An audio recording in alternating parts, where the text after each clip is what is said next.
to get well today. And oftentimes Jesus asks us present tense questions and we keep giving him past tense answers. He didn't ask him what happened to me yesterday. He said, do you want to get well today? Yes. And that's the question God is asking for many of us. This man's will had become paralyzed with his condition.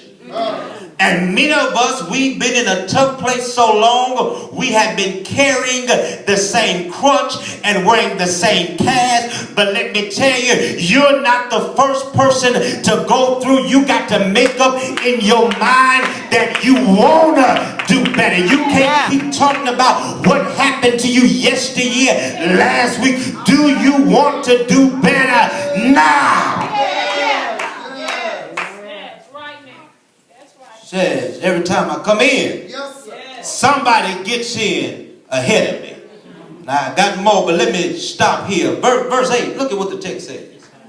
Jesus said to him, rise, take up your bed and walk. Simply, last point, I quit here. You have to receive the word complete.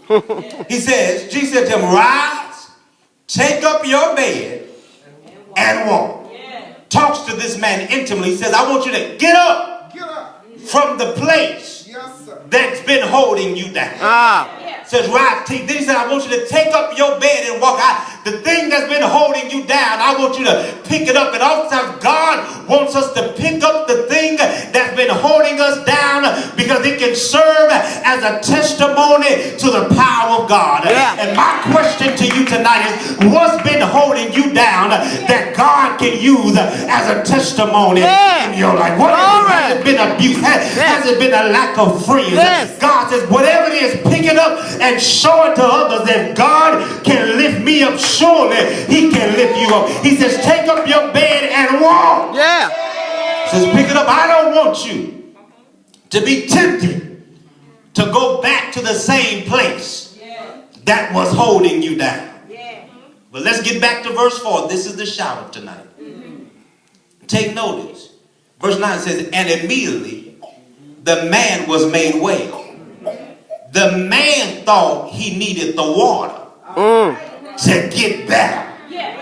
He thought he needed people to put him in the pool. But in the miracle, Jesus never used water. He used his own voice. And that's what I want to leave with you tonight. What you think you need to get up, you don't need. Jesus only used his voice, and the man got up and he started walking. And then the next time we see him in verse 14, he's in the temple. And I dare you look at your neighbor and say, neighbor, what you think you need, you don't need. All you need is Jesus. I wish I had help in the room. And the Bible says when Jesus sees them in the temple, he says, make sure you don't sin no more, because something worse can happen to you. And this is what I want to tell you. The miracle is not always the issue. The question is, what are you going to do with your miracle once the Lord gives you a miracle? And what I want to leave with somebody tonight is, you got to learn how to feed your miracle. Turn to your neighbor and say, neighbor, you got to learn how to feed your miracle.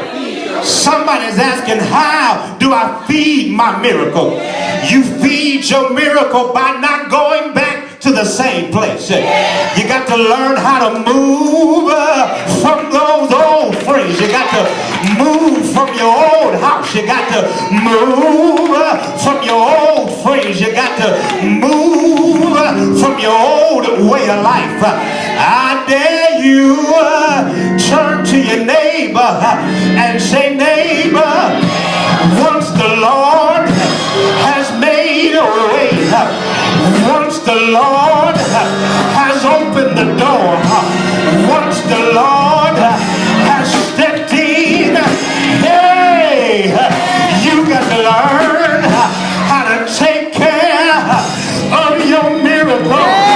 Have I got a witness? Is there anybody here got a made up mind that I've been laying down long enough? I've been sick long enough. It's time for me to get up.